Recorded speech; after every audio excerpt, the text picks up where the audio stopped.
Vertières, un lieu, une histoire, un symbole. Vertières, c'est d'abord un lieu de fondation, le lieu où des hommes et des femmes à qui on avait nié les droits fondamentaux ont arraché leur liberté au prix de leur courage et au prix de leur sang. Vertières, c'est aussi une histoire, l'histoire d'une journée glorieuse, d'une épopée victorieuse, le moment le plus fort de l'une des plus grandes révolutions de l'histoire.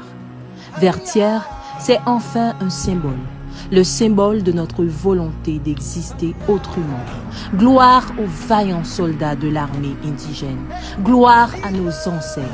Aujourd'hui plus que jamais, nous devons nous souvenir du sacrifice de nos ancêtres. Aujourd'hui plus que jamais, nous devons nous montrer dignes de l'héritage légué par nos vaillants ancêtres. Haïtiens, Haïtiennes, l'heure est à l'union. Unissons-nous afin de construire ce pays que nous aimons et chérissons tous. Pour le pays, pour les ancêtres, marchons unis, marchons unis.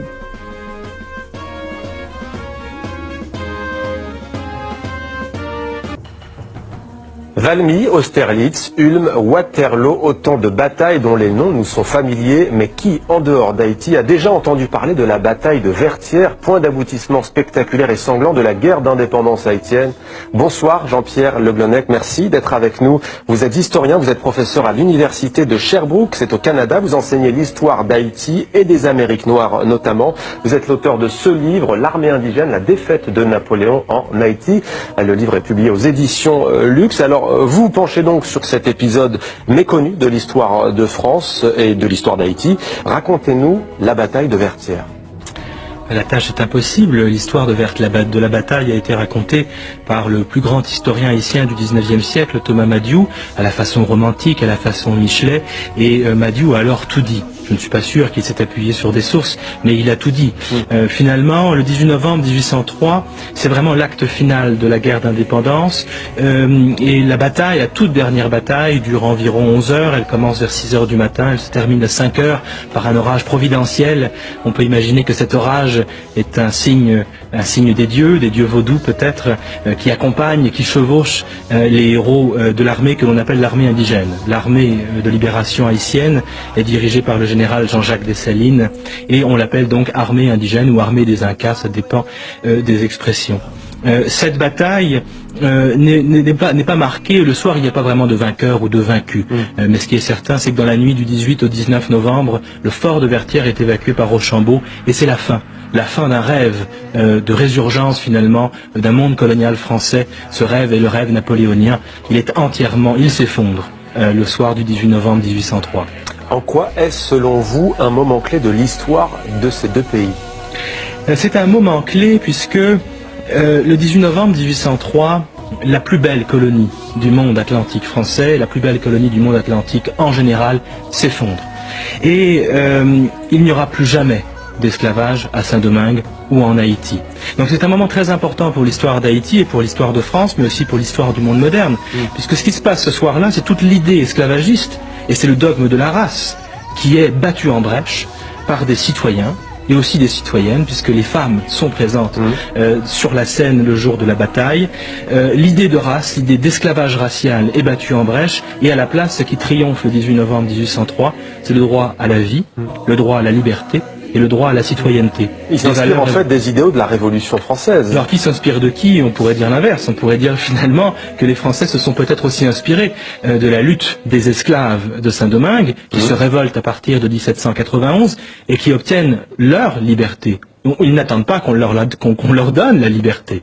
L'esclavage est aboli, certes en 1794 en France, mais il est aboli parce que les esclaves eux-mêmes à Saint-Domingue sont allés chercher leur liberté au terme d'une résistance héroïque. Qu'est-ce qui va découler de cette page de l'histoire? Quelles sont les conséquences concrètement? Alors, j'ai envie d'insister ici sur les conséquences d'ordre mémoriel. La conséquence principale en France, c'est que la bataille de Vertières n'existe pas. Le mot Vertières est un mot qui n'existe pas dans l'histoire et la mémoire française, et j'encourage tous ceux qui nous regardent à ouvrir leur dictionnaire des noms propres et à chercher le mot Vertières. Vertières n'existe pas. Cette défaite a été occultée, elle a été effacée, elle est scandaleuse. Elle est scandaleuse parce que finalement la plus puissante armée française, la plus puissante armée du moment est défaite par une troupe d'anciens esclaves qui ne doivent pas être citoyens selon les généraux français, selon Napoléon. Vous parlez aussi dans votre livre de l'élite au pouvoir en Haïti qui elle aussi a voulu quelque part masquer cet épisode de l'histoire. Expliquez-nous. Alors c'est une longue histoire, mais dans les faits, en effet, la bataille de Vertières n'est pas commémorée en Haïti avant les années 1930 environ. Ce qui se passe au 19e siècle, c'est qu'il y a une lutte de pouvoir entre les différents chefs d'État haïtiens qui cherchent d'abord à cultiver leur propre culte. Donc évidemment, vous comprendrez bien qu'il est difficile de faire une place à des héros ordinaires comme les héros de la toute dernière bataille de la guerre d'indépendance si tous les chefs d'État cherchent d'abord à entrer eux-mêmes dans le panthéon haïtien. Au XXe siècle, Vertières commence à être reconnu comme un moment important dans l'histoire d'Haïti à la faveur de l'occupation américaine du pays. À partir du moment où il y a un nouvel occupant, eh bien, on ressort les héros de Vertières du placard historique et pour mobiliser, c'est ça, pour mobiliser.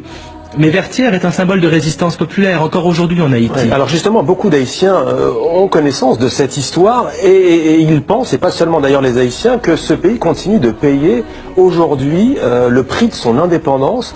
Est-ce que c'est un sentiment que vous partagez, vous qui travaillez sur cette page de l'histoire? Certainement, certainement. Vertières est un moment scandaleux. Si le 18 novembre 1803 n'existe pas dans le calendrier français, alors que c'est un moment d'histoire de France, c'est qu'il se passe là quelque chose d'impensable.